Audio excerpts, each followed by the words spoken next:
Hello everyone, Tactical here, and welcome back for another Warpstone Cup Best of 3 series. Today we have Gaulrach versus Cegoz on the battlefield. Bretonia having the best cavalry in the meta is definitely very strong, but the Beastmen with their new toys from multiple DLCs can definitely pack a punch, so this will be a battle between two very powerful factions. Anyways, let's have a look at the army builds. The Bretonians go for a front line of peasant mobs, second line of spearmen at arms with shields, third line of peasant bows, three of them in fact surrounded by a ton of cavalry. Two Grail Knights, and then three more units of Knights of the Realm, a lot of anti-large cavalry options, probably ready to deal with the Beastmen monsters. Leading the army, King Luan Leonker supported by Damsel of Life with only regrowth. On the other side of the battlefield, the Beastmen, a front line of Angor spears with shields backed up by a ton of Minotaurs, some of them with great weapons and one of them the Butchers of Kalkengard. On the far side there, let us slow down a bit to check out the Beastmen mobility. Centigors of Tzeentch, the Centigors and Gaulrach of Wolfsrun. On the other side, two more units of Centigors, a lot of AP damage from the Beastmen side, and leading the army, the Great Brave Shaman of Death coming in with Spirit Leech and Fate of Buna, a lot of unavoidable damaging spells that bypasses enemy armor and melee defenses. However, the Grail Cavalry still have the Blessing of the Lady to give them a bit of ward save, so the Grail Cavalry might be able to hold on with their resistance and healing support.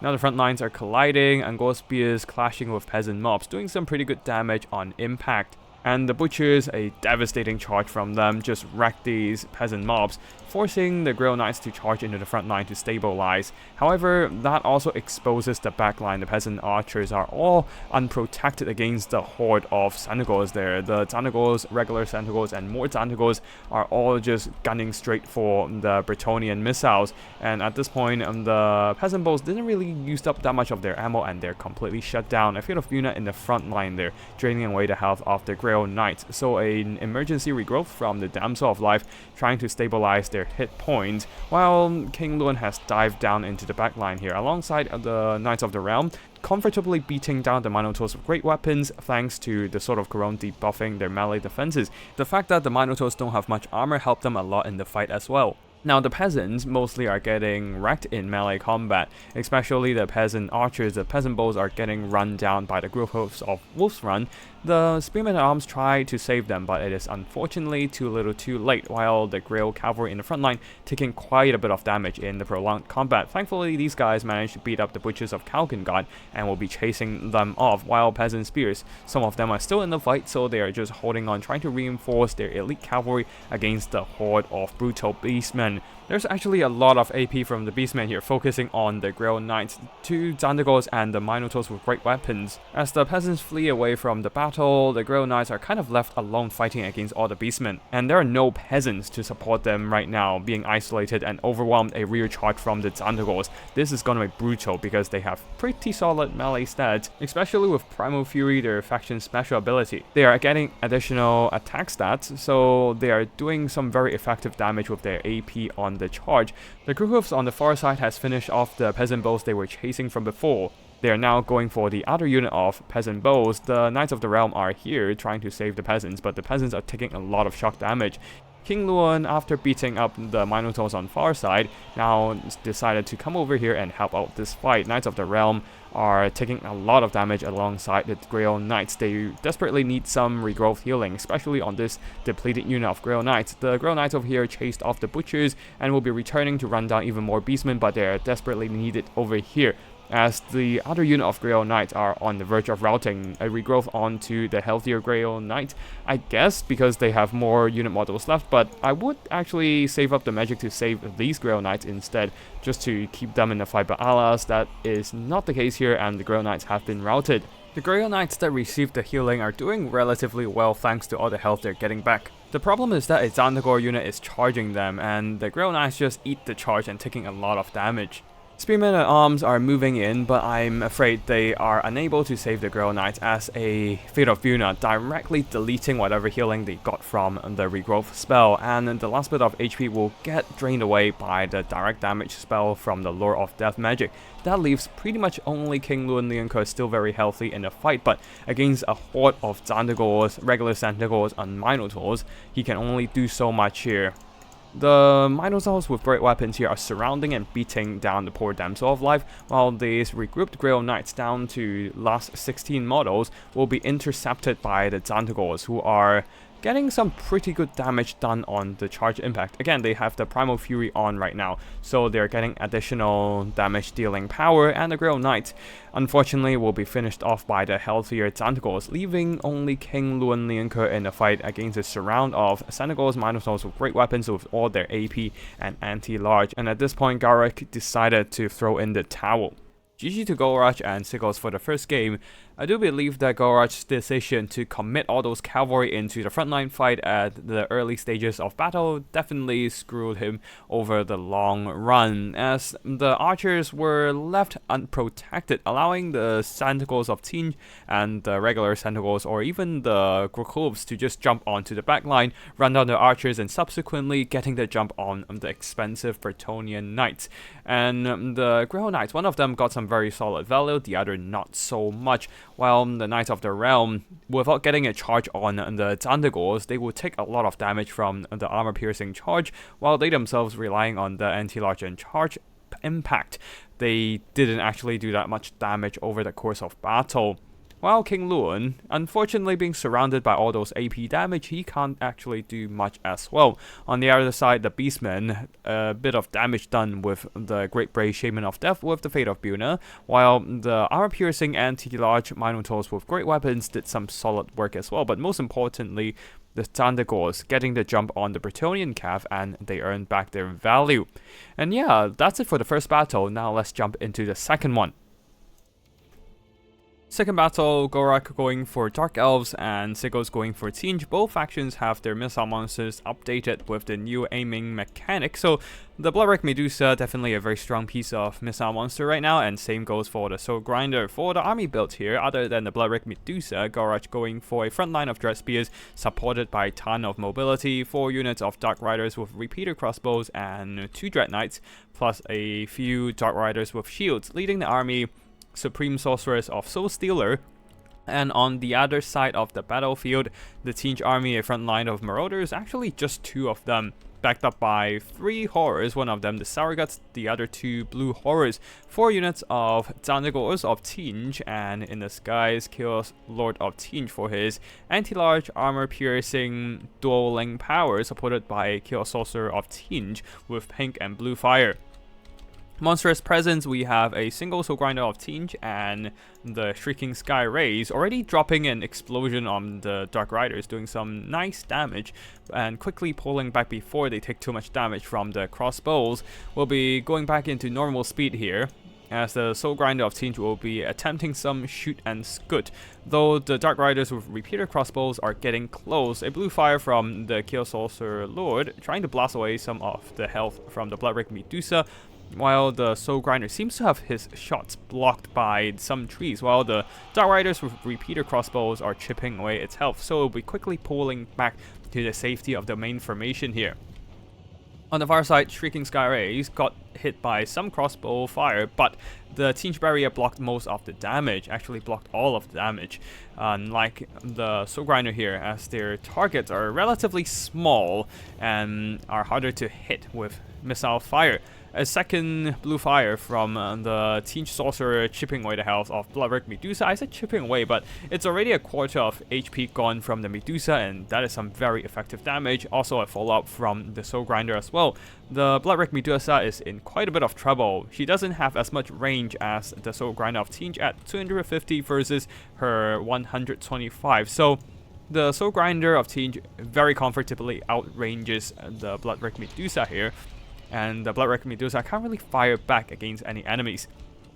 Now the Tzeentch Lord dives down, and because he is a great anti-large duelist, the Bloodwreck Medusa is not willing to take this fight here, so the Dark Riders will have to sacrifice themselves to screen out the Chaos Lord, but that allows the Shrieking Sky Rays to dive down and absolutely wreck them in melee combat.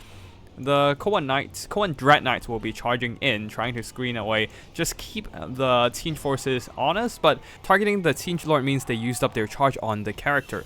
That exposes them to the Centigor countercharge, and Shrieking Skyrays are also moving in, threatening the repeater crossbows right behind the Dread Knight. Another shot from the Tzeentch Sorcerer Lord with the blue fire, and the Bloodwraith Medusa is down to 1/3 of her HP. The Dark Elves are fighting back with a Soul Stealer in the vicinity, and the Supreme Sorceress is charging down, trying to get a drop on the Tzeentch Lord, while the Shrieking Skyrays continues to pursue the repeater crossbows.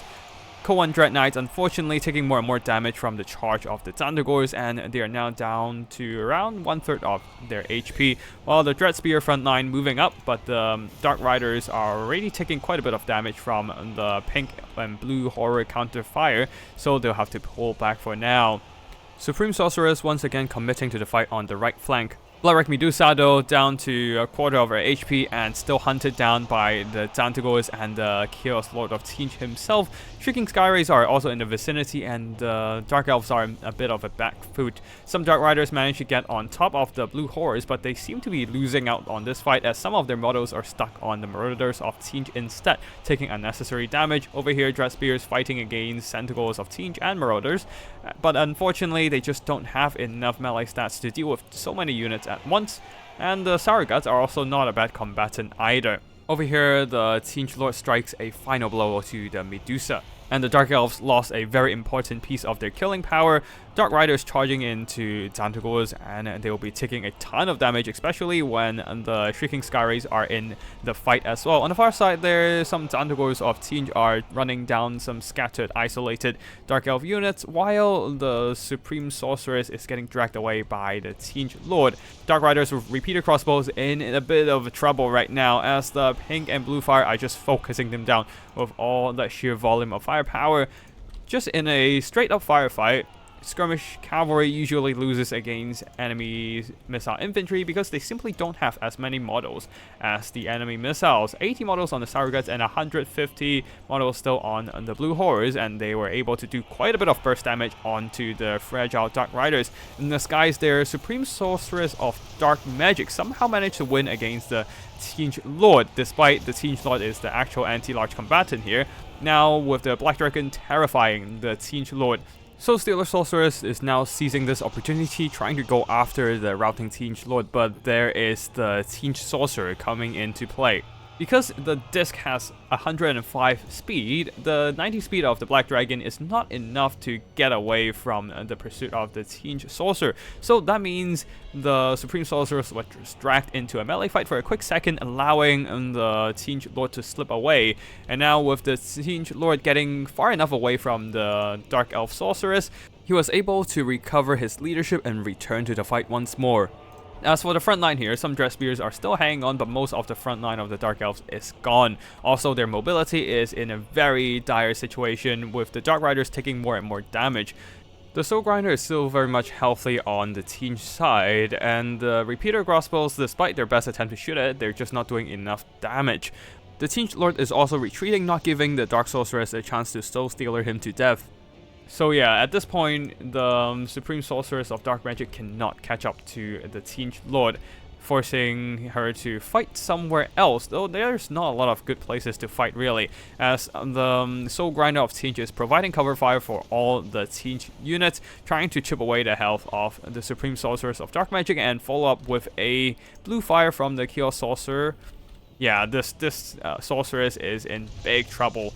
In the front line, Dread Spears are still trying to push up after regrouping and recovering their leadership, but the Pink Horror Fire is just a bit too much here. Their shields is not enough to save them right now. Dark Riders with repeater crossbows are moving up trying to shoot at the Saragats, but the Saragats do have that barrier to protect them from most of these AP crossbow damage. You can see those volleys couldn't even break through the barrier. On the far side, the Supreme Sorceress took another hit from the blue fire and is routed by the missile magic spam. With that, Army Losses kicks in and Tzeentch will be winning this fight. Congratulations to Cegoz for the win.